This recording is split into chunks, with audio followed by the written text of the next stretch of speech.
What's going on, growers? This is Alex from Father's Love, Father's Heal. It's the first week of spring here, and man, it is beautiful outside.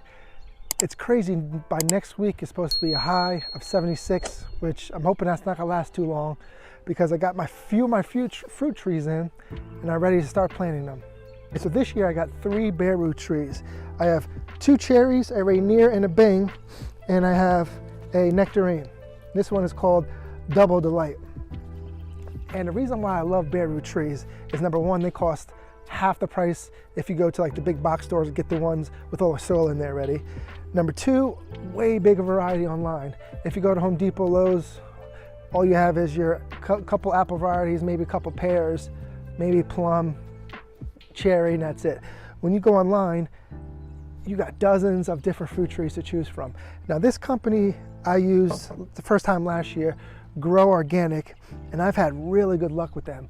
Throughout the years, I've probably been through about 5 companies, and each company, it's either I get a stick in the mail, I get a tiny little one root, or the wrong tree, or it's broken, or just horrible results. Last year when I went through them and the trees came healthy looking, like these roots, all these roots, I don't think I have to do any trimming of these roots. None of them look dead. All really good condition roots. So usually I like to go through any of the dead roots. You got to cut those away, but all these nothing looks dead. Everything looks good condition. And it's been raining. Last week it rained pretty much all week. It's supposed to rain Friday, so I don't have to worry about watering it all. And all I'm going to do is I'm going to plant on the north side of the slope down here, because I don't want to plant on the south side where the sun hits it first. I don't want to do any shading of my annual plants. All my annuals are over here. I have 2 fruit trees, 1 apple dwarf and a dwarf mulberry, but I keep those low. But everything else is going to be here tree-wise. Trees, I have 1, 2, 3, 4, 5, 6. I have 8 fruit trees. No, sorry, 10 fruit trees, and then 3 more. So I have 13 fruit trees. I gotta learn how to count. 13 fruit trees. Now, fruit trees are a big investment because it takes years. It took about 4 years for my apple tree to start producing. And there's no better time to plant a fruit tree than today. And today I'm gonna plant 3 of them. Now, fruit trees don't have to be that intimidating to plant. I guess you can overthink it. For me, all I do is make sure that you have good quality soil. Sometimes it might take you a couple years. You just don't want to buy trees planted in some hard, funky clay or sand, and you just waste your money because they're just going to die off. So maybe spend a year or 2. Maybe you have to pre-dig your holes, put some amendments in there, and get the soil prepped beforehand. Now for me, I've been building this soil for about 10 years, so I got about 4 or 5 inches of really high quality soil. So all I do is I dig my hole.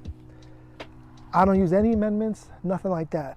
Dig my hole twice the size of my root ball, put my tree in, fill it back in with the native soil.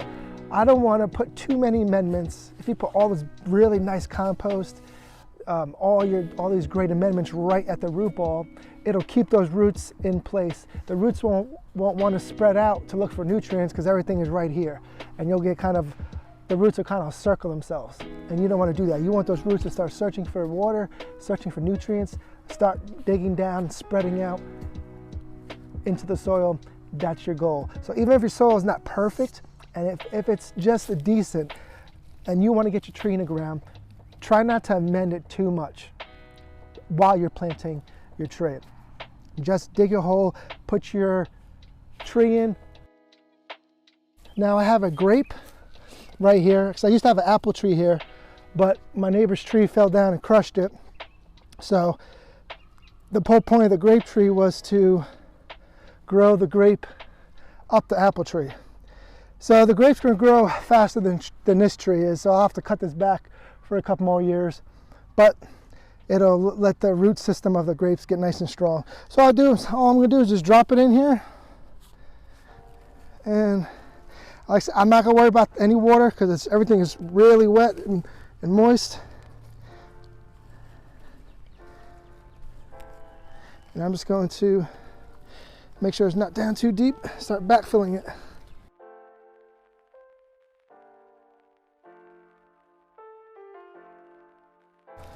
Okay, so that's all there is to planting the tree. I gotta make sure this is straight. That's all there is. Now I'm going to get my snips and trim off. This is a good time to figure out how you want your tree to grow. So I'm gonna cut off some of these other branches. I'm probably cutting this middle one off because I'm going for open look, just so I get good airflow through here. So I'm gonna get rid of this one and a couple of these inside branches. And that's it. So I'm gonna get rid of this one. Now I'm gonna get rid of this one here too, because I'm going for this open look here. So I'm gonna get rid of this one. Now, the point of that is I want this to eventually grow. I'm gonna train it to grow out. If I have a nice open middle, I'm always gonna get good airflow. So it's a little less problems with your diseases when you have good airflow. If you have branches going everywhere, it's gonna cut that airflow from coming through the middle once it has leaves, and then you can have some disease pressure.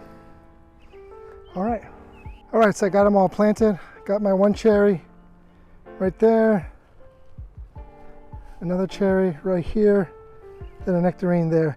And I try to keep my trees trimmed up pretty good, so these are a little bit closer than they technically should be, but this is more of an urban garden setup. So once they start spreading out, I'll keep them trimmed down. It took me like maybe a half an hour to plant these 3 trees. And that's the beauty of bare root trees. Really easy to plant. You really don't have to worry about transplant shock. The one thing you have to worry about is you can't wait till it's too hot, because then you will get shock on the tree and that could kill it. I planted another apple tree here probably about 3 weeks ago. And so one apple there, pear. And for my shrub layer, I have currants, gooseberries, these are grapes here, King Viking, aronia berry, elderberry, plum, and I have 6 blueberry bushes. 2, 3, 4, 5, 6. And these are honeyberries right here, currants, fig, and I'm gonna get some more bushes. So I'm gonna do some more raspberries and blackberries. I had blackberries here before, but they tasted, I cut them down because they didn't taste good. So I'm gonna do some more raspberries, and once the warm weather hits, this whole thing will be strawberries. This was all full of strawberries, but I ripped all those out because it was getting a little out of control. But the soil underneath the strawberries, it was beautiful quality soil. It's just amazing how, when you have a plant there, how it builds soil. This section of my garden, my like 10-year vision, it should be just like a forest of different trees, bushes, cover crop on the bottom, whether it be strawberries or whatever. That's just my envision of having this garden in the future. And it's getting there, one tree at a time, 1 year at a time. When I first moved here, this was just disgusting swampy clay, just grass. And now this produces food for me. And this year, I'm planning to produce so much food. I'm gonna be donating food to our church and food shelters, because I'm just gonna have so much an abundance of food. So I can't eat it all. And whatever I don't can or freeze dry, I'm gonna give away. Thanks for watching, everyone. I hope you got something from this. Don't forget to plant a fruit tree in your garden today. I don't care if your garden's 50 square feet, get yourself a dwarf tree, plant it in your garden. Your future self will thank you. Don't forget to hit the like and subscribe button. I'll see you at the next one.